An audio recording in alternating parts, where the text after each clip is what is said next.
Good afternoon, ladies and gentlemen. It looks like we lost a few.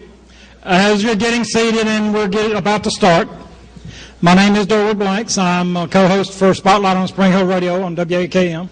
I'm also a local realtor, and you can tell what I do during the winter, November and December, so we're not going to talk about that.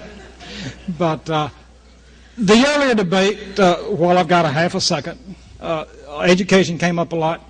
One of the things that I haven't heard mentioned around here, I was born in Tennessee, grew up in Mississippi, and then came home a few years ago. You have a jewel right here, and Columbia State Community College is a wonderful stepping stone for some of the kids that are challenged or financially challenged even. A lot more economical for a student to get started into higher education. Personally, I see it being underutilized. There are so much activities going on here, so much of an opportunity for education for these kids, keeps them close to home, and it gets them started on their careers. So I would like to see the junior college system really promoted a little bit more. But that's just my personal statement. I came from Mississippi where junior colleges were on every corner. And it was a lifesaver for me, and it was a big blessing when I was younger. So promote your community college system. That's my little personal political agenda today. Right now we have a debate between the incumbent Bill Ketron and Debbie Matthews for the Tennessee Senate District 13. As before, each one of them will have a 2-minute introduction. After that, we will begin questioning and alternate questions, and there will be a 30-second rebuttal for each question. At the close, we will have 2 minutes, unless you're short-winded like our previous two, and you might get 3 to make closing statements. Thank you again for being here. Thank you for enduring my tardiness to get started earlier and supporting your candidates. Like I said, we've got some great candidates, some people that really care about this state and these communities. Whether you're for or against them, I don't think you can deny that they are really trying to do something to promote the state of Tennessee. And I believe, Senator Ketron, you will be starting off with your introduction. And at the end, Debbie will close with the closing statements. But if you would, your introductions. Well, good evening. It's indeed a pleasure to be here tonight. First, I would like to thank the Daily Herald for calling me and asking me if I would be willing to participate so the citizens of this 13th Senatorial District would have the opportunity. And thank you to Columbia State for hosting this event tonight, along with the Student Government Association. My name, as previously said, is Bill Ketron. You know, early in my life, I started serving my community when I joined the Boy Scouts. I became an Eagle Scout at the age of 12. And from that point forward, I always felt like that there was a debt that I owed back to my community.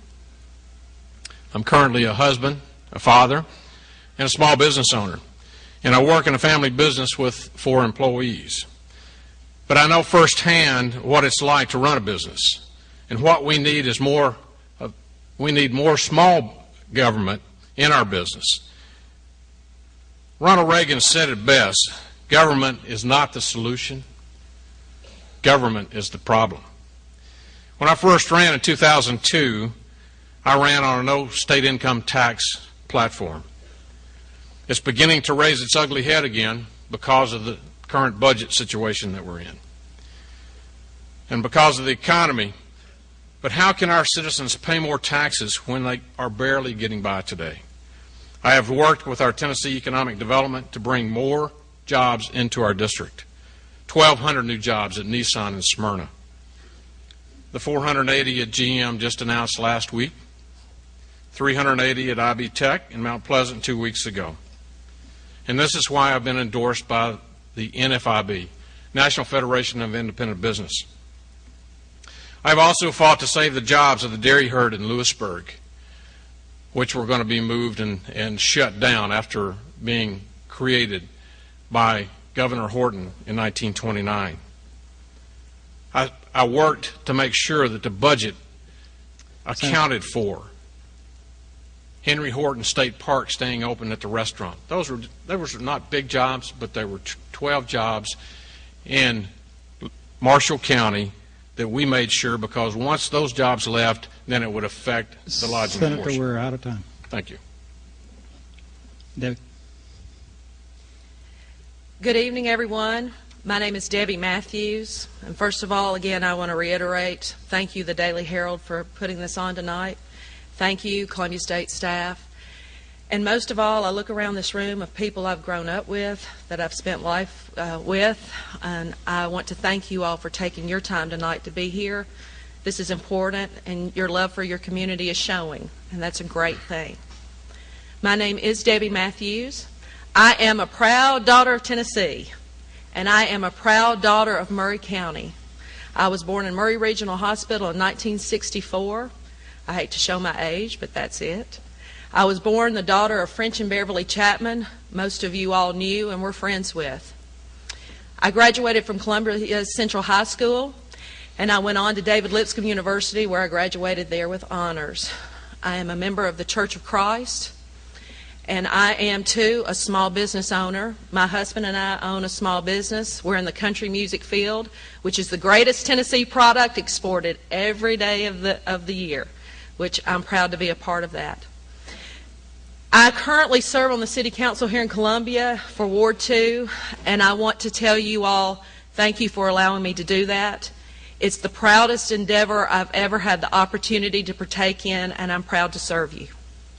But when I started to run for the state Senate seat, it wasn't the best of times, and the political environment is hot, and people are angry, and rightfully so. And I had friends and families and coworkers come to me and said, Debbie, have you lost your mind? What a year to run in the political process. What is possessing you to do that? You're running against an incumbent. He's been there almost a decade. He's going to be hard to beat in this environment. And I sat back and I asked myself the same question. And it was very easily answered. Maury County. Maury County has not had a senator from here since 1988, and it's beginning to show. And so as on the city council, I look to the state for help, which we need. This district, which is District 13, is Maury, Marshall, Lincoln, and half of Rutherford County. Debbie. And over the last few years, the Maury County and Marshall have had the highest unemployment in the state. And this senator has been talking about guns and bars or wines and grocery stores. Thank you. And it's time to reframe the conversation. Thank you. Okay, my elves are going to come get you if y'all keep going over. I gave y'all a little more time this time because, to be honest, I forget to look down every now and then. Our timekeeper will be down there. And if you would, kind of try to keep an eye. I know you want to look at your constituents, but if you would keep a little more lookout on time. And we're going to get along, all right? We are beginning the questions, and as I said, we'll have 2 minutes. Debbie, you will answer the question first on this one. Okay. And you'll have 2 minutes. Afterwards, we'll have 30 seconds for rebuttal for each. Question number 1. State government spends millions attracting large corporations in Tennessee, but small businesses employ a majority of the state's workers. What laws would you propose to encourage and expand small business? Well, you're exactly right. And as a small business owner, I haven't seen a lot of help coming from the state that we need. 70% of all people in the state are employed by a small business. And yet we will watch the state turn backflips to get a large business in here, giving them huge incentives, but not offering the same thing for small businesses. Small businesses are the heart and soul of America. They're the heart and soul of our community. It's very important that we fight to keep them open.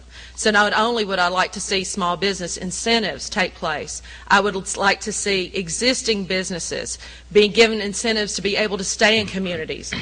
We have construction people here. We have liquor store owners here. We have other people here that are looking for help, especially since Maury County and Marshall County have had the highest unemployment in the state in the last couple of years. It is important that we give a leg up to these small businesses and help them in some way stay open. Thank you. And if either one of you would need me to repeat the question, if you would just If you would, repeat the question, please.